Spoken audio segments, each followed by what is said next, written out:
అదే RTV app వార్తల్ని క్షణాల్లో చదివే అవకాశం ఉంటుంది. ఒక న్యూస్ పేపర్, ఒక టెలివిజన్ ఛానల్ మీ చేతుల్లో ఎప్పుడూ ఉంటాయి. నమస్కారం అండి. ఇవాళ కర్నూలు జిల్లాలో రీజనల్ డ్రగ్ ల్యాబొరేటరీ ప్రారంభోత్సవం ఆనరబుల్ హెల్త్ మినిస్టర్ గారు వర్చువల్గా చేయడం జరిగింది. సో రాయలసీమ ఏరియాకి మనకి డ్రగ్ ల్యాబొరేటరీ ఎక్కడా లేదు ఇప్పటి వరకు. ఇప్పుడు రీజనల్గా ఇక్కడ ప్రారంభించాం కాబట్టి అన్ని శాంపిల్స్ ఎవరైతే మనకి డ్రగ్ స్టాఫ్ తీసుకుంటారో ప్రతి జిల్లా నుంచి ఆ శాంపిల్స్ అన్ని ఇక్కడే కలెక్ట్ చేసుకుంటాము. ఇక్కడ మనకి ఒక 80 to 100 శాంపిల్స్ వరకు ప్రతి మంత్ చెక్ చేసే కెపాసిటీ ఉందండి. ప్రతి సంవత్సరానికి ఒక 1500 శాంపిల్స్ వరకు ఇక్కడ చెక్ చేయడానికి అవకాశం ఉంది. ఒక 5000 SFT బిల్డింగ్ 3 floors.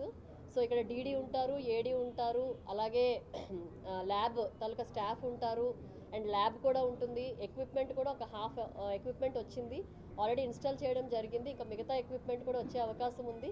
అది కానీ తొందరగా మనకు వచ్చేస్తే మంత్ ఎండింగ్ కానీ నెక్స్ట్ మంత్ ఫస్ట్ వీక్లో కానీ ఇది ఫుల్ ఫ్లెడ్జ్డ్గా ఫంక్షనింగ్లోకి వచ్చే అవకాశం ఉంది. మనకి 3 అనలిస్టులు కూడా ఉన్నారు ఇక్కడ. ఒక్కొక్క అనలిస్టు ఒక 30 శాంపిల్స్ వరకు మంత్లీ చెక్ చేసే అవకాశం ఉంది. సో ఇంకా కొంత ఎక్విప్మెంట్ రావాలి, ప్లస్ కొంచెం స్టాఫ్ కూడా ఫిల్ అయితే ఫుల్ ఫ్లెడ్జ్డ్గా ఇది ఫంక్షనింగ్కి వస్తుందండి. ఇది ఓన్లీ సివిల్ వర్క్స్కే 2.79 కోట్లు ఖర్చు పెట్టడం జరిగింది. ఇంకా ఎక్విప్మెంట్ కలుపుకుంటే దగ్గర సుమారుగా 3.5-4 కోట్ల వరకు ఇక్కడ ఎక్స్పెండిచర్తో ఈ బిల్డింగ్ కన్స్ట్రక్ట్ చేయడం జరిగింది.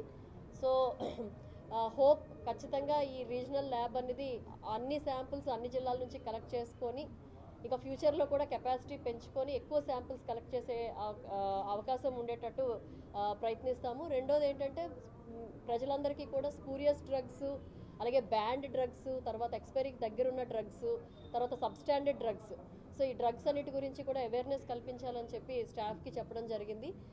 ఈ డ్రగ్స్ ఎక్కడైతే ఉన్నాయో వాళ్ళందరి మీద కఠినంగా చర్యలు తీసుకుంటామండి. ఖచ్చితంగా ఫైన్ కూడా వేస్తాము యాజ్ పర్ ద రూల్స్.